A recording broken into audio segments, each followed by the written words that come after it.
Ayon sa mga kritiko, isang malaking baliktad na aral ng mga bagong sekta, na tinawag na grupong born-again Christian, sa kanilang paniniwala, ang Panginoong Hesus ay darating sa pagkatapos ng mundo, ng 2 beses, ngunit, para sa ibang relihiyon, isang malaking kabaliktaran ang pagsasabi na sa araw ng paghuhukom, ay mauunang kunin ni Kristo ang mga taong ito, dahil sila umano ang mga mabubuting alagad ng Diyos, at pagkatapos, babalikan na naman niya ang mga makasalanan, upang parusahan sa impyerno. Ang tanong, mangyari ba talaga ang tinawag na rapture, na pagdadala ng mga mananampalataya sa langit sa isang iglap lamang, o ito ba ay isa lamang kwentong isinulat ng mga taong nagsasamantala sa kahinaan ng iba?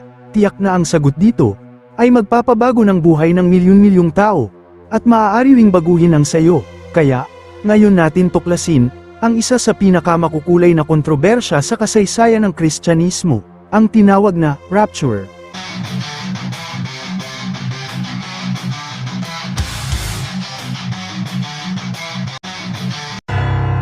Bakit kailangan mong maging conscious tungkol sa rapture? Dahil hindi lang ito basta-bastang paniniwala, kundi ito ay isang ideya na naghahati ng mga pamilya at magkaibigan. Ang rapture ay ang kontrobersyang naghahati ng mga Kristiyano. Ang paniniwalang ito ay nagdudulot ng hidwaan sa mga simbahan, at may kinalaman sa ilang desisyon sa politika at lipunan. Titingnan natin ang dalawang panig ng isyu ng patas, mula sa mga pinakamalakas na tagapagtaguyod o mga nag-invento sa aral na ito, hanggang sa mga pinakamatibay na kritiko. Una, pag-usapan natin ang mga taong naniniwala sa rapture. Karamihan sa kanila ay mula sa mga evangelical at Pentecostal na simbahan. At sa Pilipinas, tiyak na nakakita ka na ng mga banner na may nakasulat na rapture. O narinig mo na ang mensahe tungkol dito. Sila ay umaasa sa mga talata ng Biblia tulad ng unang Tesalonica Kapitulo 4, na nagsasabi, na ang mga mananampalataya ay titipunin sa langit kasama si Kristo, bago pa dumating ang mga huling paghuhukom. Para sa kanila, ang rapture ay pag-asa, lalo na sa panahon ng kahirapan at kaguluhan. Sinasabi nila na hindi kailangang matakot sa panahon na parusahan na ang mundo. Dahil mawawala na sila bago pa mangyari ang pinakamasamang bagay. Pero may kontrobersyal na bahagi dito, ilang lider ang nagpahayag ng tiyak na petsa para sa rapture. Tulad noong 2011, nang sabihin ng isang grupo na mangyayari ito sa ika-21 ng Hulyo. Maraming tao ang naghanda, nagbenta ng mga gamit pero hindi naman nangyari. Alam mo ba, ang Left Behind, na isang aklat na tungkol sa rapture, ay nakakabenta ng mahigit 65 milyong kopya sa buong mundo. At ang salitang left behind ay nangangahulugang naiwan, na bigong makasunod, o hindi kasama sa isang paglalakbay. Sa konteksto ng left behind, partikular itong tumutukoy sa mga tao na naiwan sa mundo pagkatapos ng rapture. Isang konsepto sa ilang interpretasyon ng Biblia, kung saan ang mga tunay na mananampalataya ay dadalhin diretso sa langit. Habang ang iba ay mananatili para harapin ang mga kaganapan ng mga huling araw sa pagpaparusa ng Diyos. Sa makatuwid, kumikita na ng milyon-milyong dolyar ang pangangaral na ito, pati sa pamamagitan ng pelikula, mula sa mga naniniwala ng rapture. Ngunit, ito ay sa pelikula lang naman nangyayari, at maraming nagka-conscious kung magkakatotoo kaya ito. Ngayon naman, susuriin natin ang mga taong hindi naniniwala sa rapture, at marami rin silang malalakas na rason.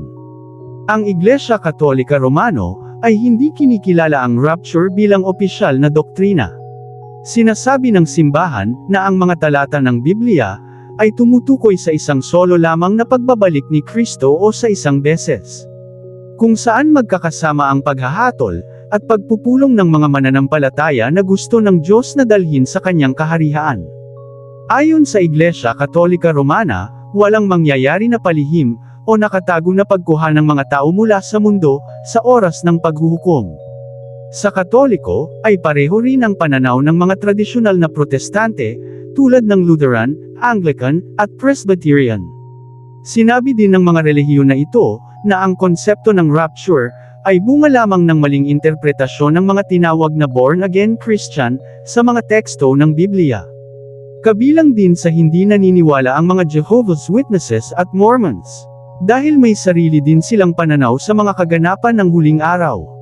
Mayroon pang mga iskolar na nagsasabing ang doktrina ng rapture ay hindi umiral hanggang sa ika-18 at 19 na siglo. Ibig sabihin, hindi ito bahagi ng mga unang paniniwala ng mga Kristiyano.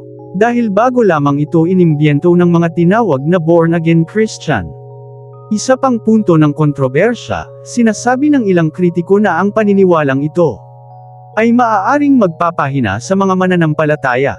Dahil, kung isipin mong kabilang ka sa mga taong lihim na dalhin ni Kristo sa langit, baka hindi ka na mag-abala pang tulungan ang mga nangangailangan, o harapin ang mga problema ng mundo. Ngayon, puntahan natin ang mga pinakamahalaga na tanong. Una, bakit hindi direktang nakasulat sa Biblia? Ang salitang rapture mismo ay wala sa loob ng Biblia. Ito ay isinalin mula sa salitang Latin na, rapio, na ibig sabihin ay hihilahin ka palabas. Kaya ang konsepto ng rapture, ay batay lamang sa sariling interpretasyon, hindi sa direktang pagbabanggit sa loob ng Biblia. Pangalawa, nagdudulot ba ito ng paghahati? Maraming kwento ng mga pamilya, na nagkahiwalay dahil sa rapture. Mga anak na hindi na nakikipag-usap sa magulang, o mga kaibigan na nagkahiwalay dahil sa pagkakaiba ng pananaw. Pangatlo, ito ay ginagamit lamang para sa pera o politika. Hindi maitatanggi na maraming tao, ang kumikita na ng malaki mula sa mga aklat, pelikula, at produkto tungkol sa rapture. Mayroon din namang mga leader, na ginamit ang ideya nito, para makakuha ng suporta mula sa mga naniniwala ng rapture. At lalo na nakakaakit sa mga walang alam tungkol sa Biblia ang aral na ito. Na dahil sa takot, sila ay lumipat at ngayon isa na sa mga umaasa. Na sa oras ng paghuhukom ng Panginoong Hesus, ay mauuna umano silang dalhin sa langit, upang makaiwas sa huling pagpaparusa. Pang-apat, ang rapture ay nakakaapekto ba sa ating hinaharap? Ang mga tagapagtaguyod sa aral na ito, ay nagsasabing nagbibigay ito ng pag-asa. Pero ang ibang relihiyon, ay nagsasabing maaari itong magpababa ng gana, upang gumawa ng mabuti at maaring abusuhin na lamang.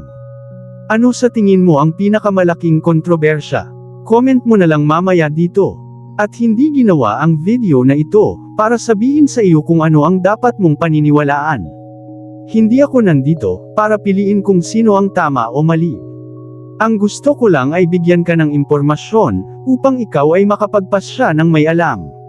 Kung ikaw ay kasapi sa aral na ito, maging conscious ka, mas mainam na basahin mo ang Biblia mismo, at mga kasaysayan.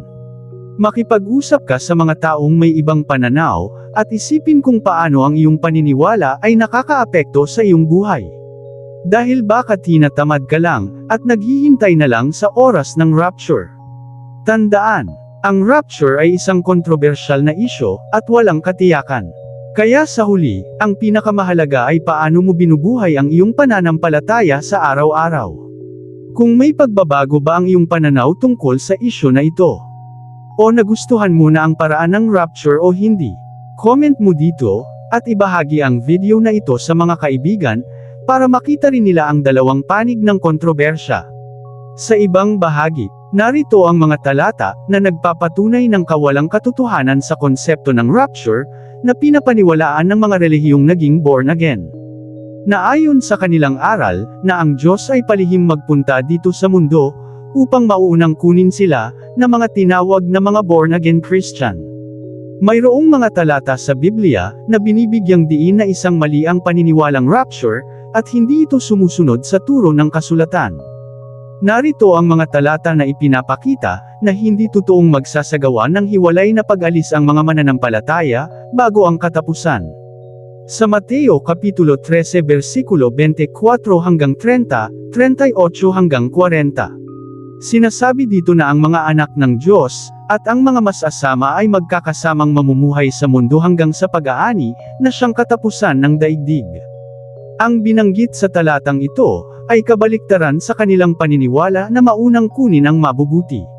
Sinabi dito, ang mga anghel ay kokolektahin muna ang mga masasama, bago ang mga matuwid.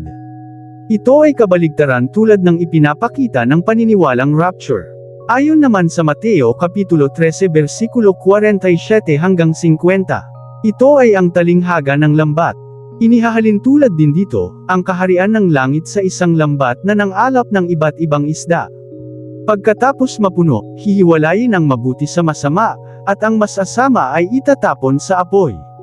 Ito rin ay mangyayari sa katapusan ng daigdig. Ibig sabihin na sama-sama sa isang paghuhukom ang mga masasama at mabubuti. Kaya malayong mangyari ang tinawag na rapture, dahil ang aral na ito ay bias. At narito ang mga talata, na ipinapakita na ang pagbabalik ni Kristo, ay literal na makikita ng lahat, at hindi totoong palihim lamang. Sinasabi rin na mangyayari ito kasama ng mga sigaw, tinig ng mga anghel, at trompeta ng Diyos, o mga bagay na hindi palihim. Sa Apokalipsis, Kapitulo 1 versikulo 7, sinasabi, narito, siya'y darating na may mga ulap, at makikita siya ng bawat mata, maging ng mga taong siya'y tinusok, at iiyak sa kanya ang lahat ng mga lahi sa lupa. Ito ay nagpapakita, na ang pagbabalik ni Kristo ay malinaw, at makikita ng lahat, hindi isang lihim na kaganapan, at malinaw rin na taliwas ito sa aral na rapture.